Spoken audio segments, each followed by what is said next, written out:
Doodle doo doo doo doo doo doo doo doo doo doo doo doo. Secrets of Sea of Secrets.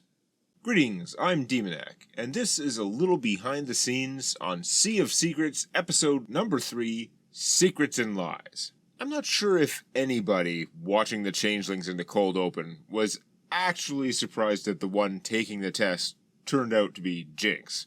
But I felt I had to put up that pretense and present it as a twist, given that on the rooftop of the Ugly Mug, when asked if there were many other changelings, Jinx had responded that she didn't know any others. Because even in that moment, even when opening up her feelings, she responded to that question exactly as she was trained to respond.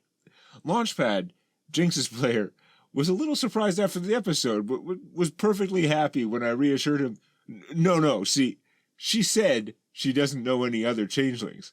And then the next episode opens with Jinx in Changeling School, having her changeling skills being tested by another changeling.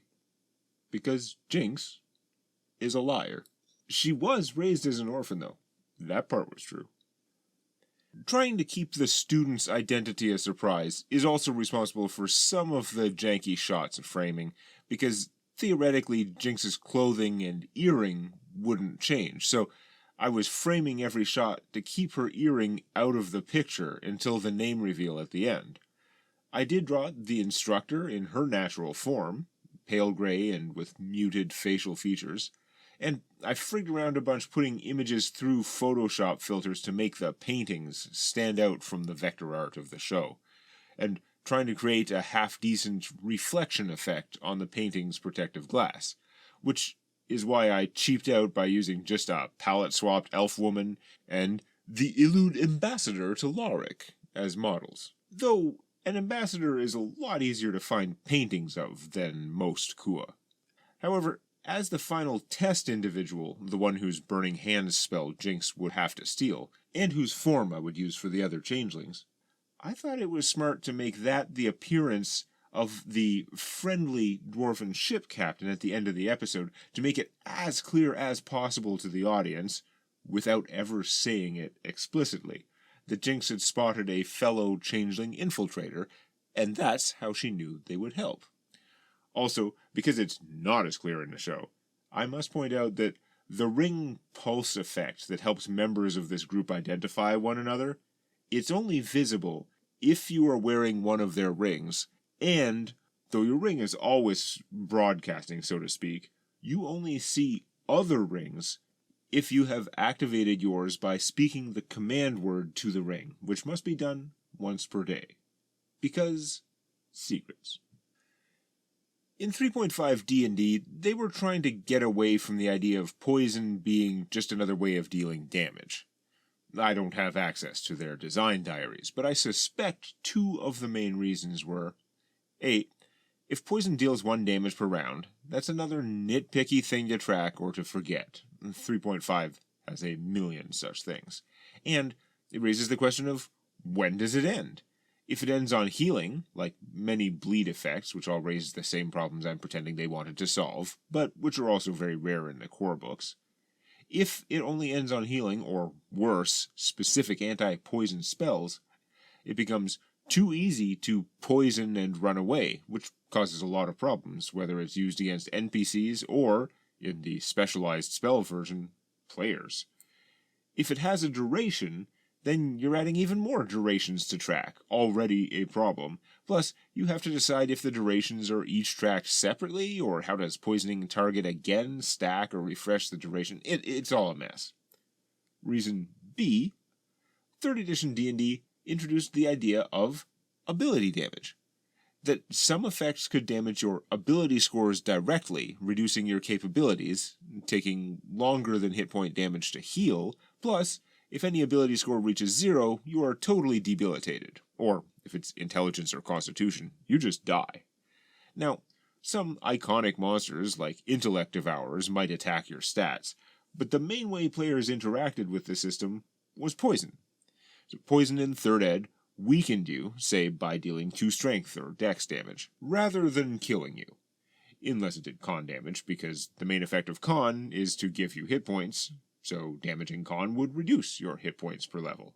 Anyway, I bring all this up because the plant minions, those things stabbing for 1 damage, were trying to poison the players, but of course they all saved, so I never had to explain the 1 strength damage or whatever. Now, most poisons also have secondary damage, where, whether or not you saved against the initial damage, 10 rounds later, you have to save a second time. Because obviously I was being silly to pretend the designers cared about reducing bookkeeping. I didn't bring those up in the video because, of course, the affected players saved against these too. Plus, even if they hadn't, it was the only fight that day, and you heal 1 to 2 points of ability damage per night of rest anyway. The other reason I bring up ability damage is that Misho grabbed the Longtooth Elite feat to augment his Longtooth Shifter bite ability. In addition to regular damage, the feat makes his bite deal 1 point of constitution damage on each hit. Unlike poison, there's no saving throw, you just have to hit. The thing is, 1 con damage is really strange because of the way modern D&D ability scores work, with breakpoints at the even numbers. If your target has an even constitution score, which almost all player characters will, if you're using a point-buy system, which you should, then losing 1 constitution breaks that even number, and you lose 1 point from everything constitution affects. That's how ability scores work, but constitution affects your hit points, so if you have even con, like 14, and take 1 con damage, you actually lose 1 hit point per level. If you're level 10, that's 10 hit points, and for many tough or bruiser type monsters, they may have way more hit dice than their challenge rating, so a CR10 monster might lose 16 hit points or more. But if they had odd-numbered constitution, like 15, which is common among monsters because their ability scores don't have to be optimized, then 1 point of con damage does literally nothing. Your con drops from 15 to 14, nothing happens. And it's very strange to have an ability that does big bonus damage half the time, nothing the rest of the time, based on a random behind-the-curtain stat. So anyway, Misho can only bite once per round. He clearly chose Longtooth as his shifter type because the bite can be used as a secondary attack, which means when you make other attacks with a weapon, or in Misho's case his Incarnum claws, you can make 1 additional attack with a secondary weapon at -5 to hit. It's part of the rules that normally only gets applied to monsters. Standard core book player characters don't get natural weapons which can be used as secondary attacks. But anyway, the bite being only once per round means that even when he seems like he's making 1,000,000 attacks, way too many for his level, like his pounce, still only 1 of those attacks is the bite, and it's less likely to hit, and half the time when it does hit, that 1 point of con damage doesn't do anything. That's why it probably won't be mentioned much in the videos. I tried to show Blue's brainlock power in a cinematic fashion. It didn't come out how I wanted, partly due to the timing of the music I was squeezing it into. I had to make the scene move much faster than I originally wanted, and I didn't want to spend a huge amount of time on it doing new art or otherwise making it look better, especially if it was going to go by so fast. I didn't exactly choose to be this way, but if you got a problem with me, let's see how you like it. Blue's eyes glow, and we focus on the druid, zooming in to an extreme close-up of her eyes. Get out of my mind! Zoom back out, but the battlefield is gone. The road, the wagons, the ridge, replaced with the ominous crystal tubes from the lab where Blue's memory begins. Confused, she leans in, trying to see what is inside the tube, to see past her reflection. There's a flash, and her reflection is replaced with the druid herself, imprisoned inside the crystal tube. As we pan back out, she reacts in shock, pounding helplessly on the glass. No! Fade to black. Transition back to the extreme close-up of her eyes, now glowing white like Blue's, leaving her helpless. Transition to Blue's glowing eyes, IRL, where he too stands still. One notable chunk of conversation that was never going to make it into the script was some debate we had over what the level 2 psionic power Brainlock actually does, because I think the wording is confusing. In the expanded psionics handbook, which, despite the name, is the basic, default psionics book for 3.5 edition, the description says, "The subject's higher mind is locked away. He stands dazed, unable to take any psionic actions, including manifesting powers or using psionic feats that require a decision to be used, nor any mental actions at all. A brain-locked subject is not stunned, so attackers get no special advantage against him. A brain-locked flyer must ascend to the closest safe level area below it. An air-breathing swimmer must make for the surface." Like many spells, especially in 3rd ed, the flavor text and actual relevant parts of the description are often mixed together, which is unhelpful. In this case, Paul, blues player, thought it should lock down the creature entirely, but for some reason they kept their dex bonus to armor class. Whereas my reading was, given the flyers could still fly, swimmers could still swim, and the special text about can't use any mental actions, I thought targets could still do like regular melee attacks. No special abilities, no feats, etc. Now, we went through some civil but somewhat aggravated debate over this. Obviously, my version made the spell a little questionable, and definitely very situational, whereas Paul's version made it pretty strong. But we eventually sorted it out, and the key is that it says dazed. It says so in what appears to be the qualitative flavor text part, not what sounds like the crunchy rules part. So stupid. But dazed is a status in 3rd ed D&D, and if you assume the effect of Brainlock is to daze the target and treat the rest as just clarification text, the power makes way more sense. So that's what we eventually settled on, the version where I was wrong, mostly. It's strong, but not so strong if you compare it to Hold Person, a level 2 divine spell which makes the target paralyzed, which is actually defenseless, for 1 round per level. That target gets a new saving throw each round to break free, but without requiring the caster to spend their own action every round. The version of Brainlock on the 3.5 SRD websites appears to be much more clearly worded, though I guess it leaves readers to figure out what happens if a flying creature is dazed. Now, one thing I didn't bother to show in the episode, even though I kind of wanted to because it looks cool, is that the druid actually had a flame blade cast. The spell Flame Blade, meaning she was holding a sword, made of flame. And Brainlock stops the target from taking any actions at all, but that buff would still be active, making her feel dangerous to stand close to, even when brainlocked, in case she got out somehow. A flaming sword would look like crap if not animated, though, and in addition to drawing it, it would be another constantly looping animation, which is a pain to work with in some ways. Again, the boss in TDDC 66 had 3 different looping animations, which made them a nightmare. Now you may wonder, did Jinx prematurely killing a druid deny the party important information? Many people have heard by now, probably multiple times, that during this campaign I laid out various evidence of factions and sinister antagonists who are acting behind the scenes, and in almost every case the party managed to avoid finding those clues. Somehow. Constantly. Not by making bad choices, well, not usually. Not through crappy die rolls, just by surprising me, and me failing to improvise quickly enough to adjust to those unexpected moves. So, naturally, you might assume this is one of those cases. Nope. It's true they didn't get any useful info from this druid, other than cleansers don't like whatever blue is. But the interrogation couldn't have gone much further, because she didn't have any more info. So, here's the thing. The druids of this encounter don't have the strongest motivation, narratively. In the show, they actually have more reason to attack the party than they originally did. Having the lead druid witness Blue's attempted murder in the Ugly Mug ties it together better. The original, very thin premise was that one of them had noticed Blue at the bar, just his existence, and decided that he was some twisted arcane experiment.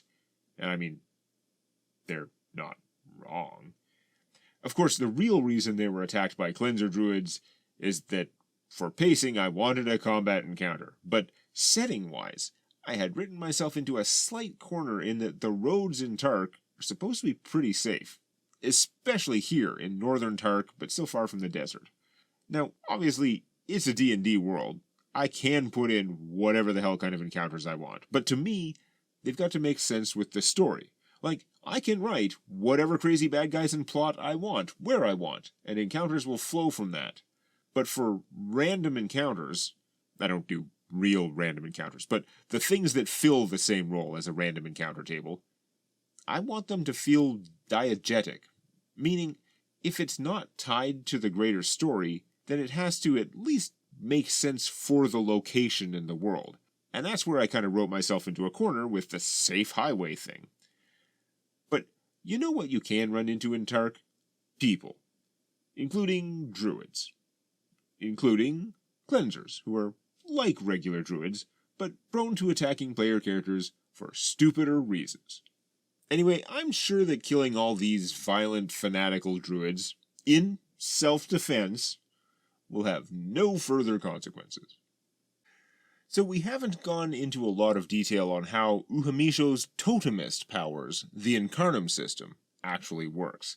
And I know most people, hell, even many of you who have played 3rd Ed D&D, don't know about it.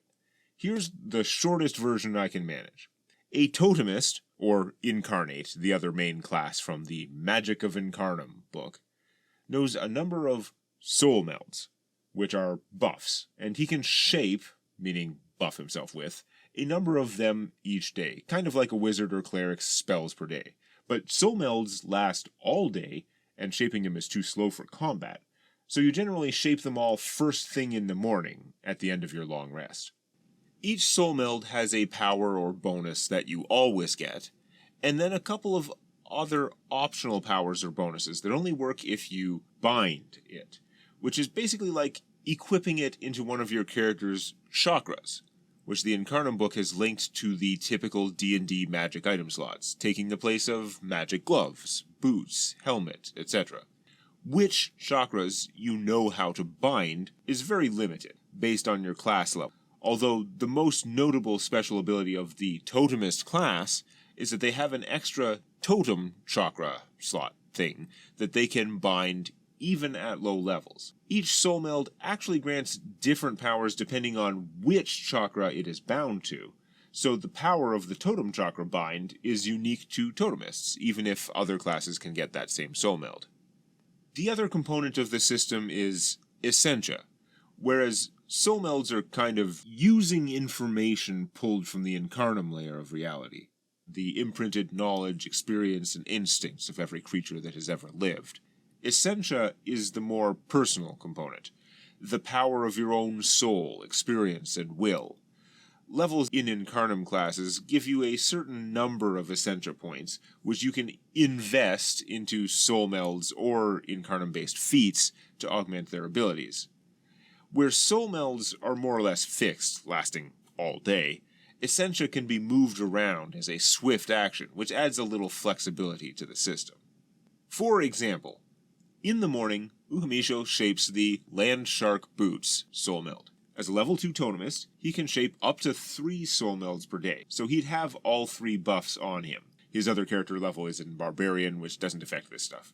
He can have a single chakra bind, and the only chakra he can access so far is his totem. So he chooses to bind Landshark Boots, which gives him their totem bind ability of 1d6 damage claw natural weapons, and the leap attack.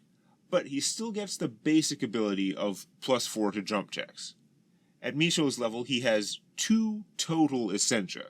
The maximum Essentia you can put into any one Soulmeld is capped based on your total character level, including non-Incarnum classes. For levels 1 to 5, you can only put 1 Essentia into each thing, but the Soulmeld bound to the Totem Chakra also gets +1 capacity, so Misho can, and usually does, put both his points into his Landshark Boots, giving his claws +2 to hit and damage, and giving him an additional +4 bonus to jump. That's +2 per Essentia, plus the base of +4, for a total of +8 from this Soulmeld. But he could instead put 1 Essentia into 2 other Soulmelds, which are not his totem, and move them around as a swift action. He can't use that Chakra Bind feat ability, though, because the Soulmeld is not bound to his feat chakra, and in fact, he doesn't have the ability to do that yet. Now, if you read the flavor text, you would note just this single Soulmeld, as described, has quite a significant effect on the Meld Shaper's appearance, all day long, which may be cool to you, or not, depending on your character concept. The problem is that they are all described that much, which means once you have multiple Soulmelds, you actually look like a distracting mess of blatantly supernatural outgrowths, glowing crowns, and masks, and whatever. Plus, they obscure your character's appearance more than most role players would like. So we, and I assume most people using the book, ignore that. I let Quill, Misho's player, describe his Soulmelds basically however he imagines them, and the default, unless he states otherwise, is that they're either not visible, or at least not obvious and distracting, except when he's actually using them. That's why, though Misho's claws, which he describes more as ephemeral, ghostly looking, though they feel quite solid when they tear into you, are not visible most of the time, but become very visible and blatant when he enters combat. Otherwise, as I said at the time, Meld Shapers end up looking like idiots. Like very magical idiots. As for Misho's Lamazu Mantle Soulmeld, I'm not sure how much he keeps using that one later on. I think he may have swapped it out for other stuff, because of the problem that it works based on alignment, and alignment is a not great concept I was already moving away from. +2 armor class against evil attackers is a big bonus, but it's weird to have such a bonus totally reliant not only on what enemies I put in front of them, are we fighting demons and slavers, or humanoids with more depth and complexity, but it's also dependent on this awkward, arbitrary moral framework. Like, these druids are clearly in the wrong, attacking people just because they're different. But from their point of view, they're trying to save the world from being polluted or even destroyed by twisted arcane forces, and they are taking drastic action because, over centuries, their movement has failed to get the rest of the world to do anything about what they see as a moral and existential crisis. Does that make them all automatically evil? Or is it still just individual, which, flipping back from the moral perspective to gameplay, is a hidden detail the player can't know without other pain-in-the-ass magic, and therefore can't make informed decisions about?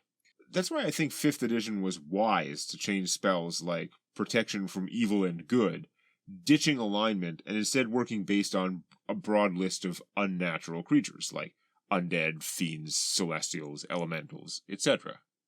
One thing that shocks me is how few Dwarven Iron Ration jokes made it into the episode. I mean, they were appropriately mocked and derided while acknowledging their amazing properties, but this was more integrated into the exposition. I mean, obviously, animation and drawing time is the reason I cut this tableau. You see a couple kids who seem to have gotten hold of a wafer, probably stole it somehow, and they're playing frisbee with it. One misses the catch, and the ration hits the wall and just bounces off. It doesn't even chip. They pick it up and throw it again. But for some reason, as I trimmed the script for efficiency and flow, I just didn't find natural places for the cheesy one-liner dad jokes that people in-universe and out make about the notoriously rigid and non-tasty quasi-food. Like, they call them iron rations because they feel like iron in your pack, and they feel like iron in your belly. They ought to be called steel rations because iron eventually rusts. I heard the recipe was found by an alchemist trying to transmute gold. The formula called for lead, he misread it as bread, so he got iron rations instead. Though I honestly don't know why I cut Lorenzo's saying, "If they call mine tasty, they must have lost their taste buds in the war." One of the most frustrating things when trying to make an episode is finding out that I'm missing a recording for a week. It always happens here and there. We start playing and I never hit record, or the shitty ancient laptop ran out of space halfway through, or whatever. In this case, I was missing the recording for the session with Port Stormsmith and their Get on the Ship heist, as well as the Firehawk attack shown in the post-credit scene. In this case, though, I definitely remembered the ship heist. It was fun and memorable to me, and I am confident I got all the core elements. Jinx shapeshifting and Adria using Disguise Self-spell to be seen boarding the alternate ship as Jagad and Misho, a ship whose captain they paid off with a cheap bribe because he didn't really have to do anything, moored far from the sea wing, and a couple elements which were fun, but probably not necessary for the plan, like Paylor dancing as a distraction, and Blue dropping off the ship to walk back along the bottom. He had to dodge an Illud patrol of slaves with sharks, but we didn't do a whole encounter of it, so I just did a brief hammerhead pass in the underwater animation bit. Of course, I had to make up all the dialogue for it. It's sad not to have a record of what was actually said, but the show presents it in the most streamlined possible form, without all the twists and turns of 4 people trying to plan something in D&D, but I attributed the plan, which I'm sure was more of a group effort, to Jinx to help button this up as the episode where we learn that Jinx is sneaky. So I hate not having had the raw material to work from, but I think the result was about as accurate as I could make it from memory. Plus, it's nice that, in video form, I can do the bad guy vision side of it, showing Deputy Envoy Vrog being thwarted. Because when we played it out, the players didn't see that. They just ended up on the right ship without any unwanted guests, so the end result from their point of view was mostly, I guess it worked.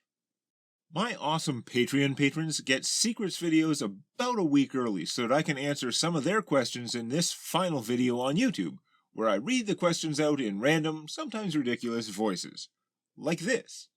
Essed Banal asked, So many questions, so few you can answer without spoilers. One thing's been bothering me. Why did Adria need to disguise herself as Misho? Would the Illud seeing her board the ship not have the same effect of making it look like Jagad was boarding with his employees? You know what? The episode kinda skipped a step in the explanation. Not sure how that happened in scripting and editing. I probably just got so used to what I was showing, and it does flow pretty well as is. But they went in disguise as Jagad, the one the observers definitely know, and Misho, the big one, along with Blue. Then Adria and Jinx snuck out as sailors, walked up the ramp again as themselves, so that to anyone counting, it looked like the whole party was aboard the dwarven ship. Give or take that guy dancing out front. That assumes the pursuers actually knew the full members and identities of the party, which they were far from sure of, but of course they were assuming the Illud did know, what with all their invisible scouts and paid informants. Martin asked, I'm curious. Is there more than one recipe for alchemical iron rations? There are about as many recipes as there are vendors, all either passed down by their ancestors or discovered through alchemical experimentation. Almost all of them claim to have some super secret ingredient or manufacturing process that none of the others have. But for all that, which may even be true in many cases, there has been a sort of convergent evolution to the point that, from an outside assessment, the Iron Rations all have more or less the same properties, durability, etc. Unless somebody is trying to pawn off false rations which were made incorrectly, just hoping the buyers won't actually have to use them till the slimy seller is long gone. Which is a real danger for a product that is supposed to last for decades, and which nobody in their right mind opens unless it's a real emergency. That's why reputation becomes so important to this small subculture of Tark's market economy. 3C273 asked, What are the actual properties of iron rations? Do they have some hidden magic not mentioned by the dwarves? What happens if they do get wet? The episode pretty much explains their whole deal. They don't give you magic buffs or anything. One of those little casks weighs about as much as 2 to 3 days of normal rations for one person, yet provides enough calories and vitamins to survive, unpleasantly, and without ever feeling full if you stretch them this far, for as long as 60 days. They do this while being almost immune to the effects of time as long as you keep them dry. They don't rot, and mold and insects don't get into them, and they will reliably remain edible for decades.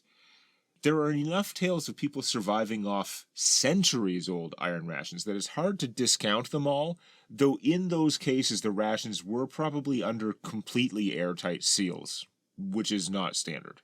And obviously, they aren't suitable for consumption unless soaked, usually for an hour, though no heat is required, and you can, famously, use seawater for this task, which is important because they're mainly purchased by sailors as emergency supplies in case of shipwreck.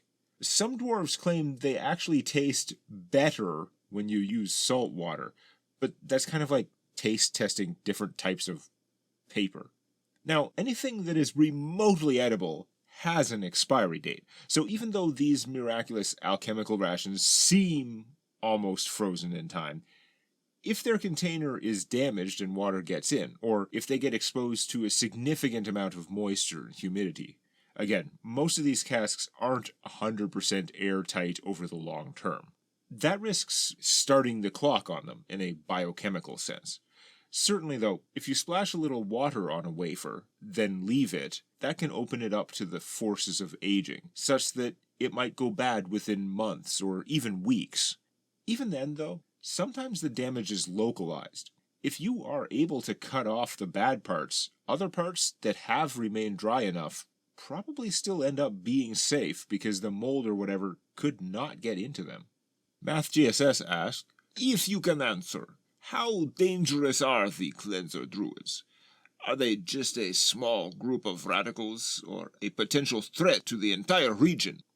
Well, they aren't known to get out much lately, but not hearing about them makes it hard to judge.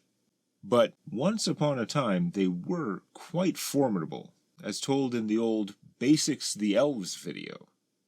9 asked, Are there any monitors that you have written up that use Incarnum magic? I haven't done any that really focus on it. Like proper power gamers, both Diluvian and Illud monitors occasionally splash a level or two, or maybe a feat on it, just to stack more bonuses. Monitors have so many bonus feats.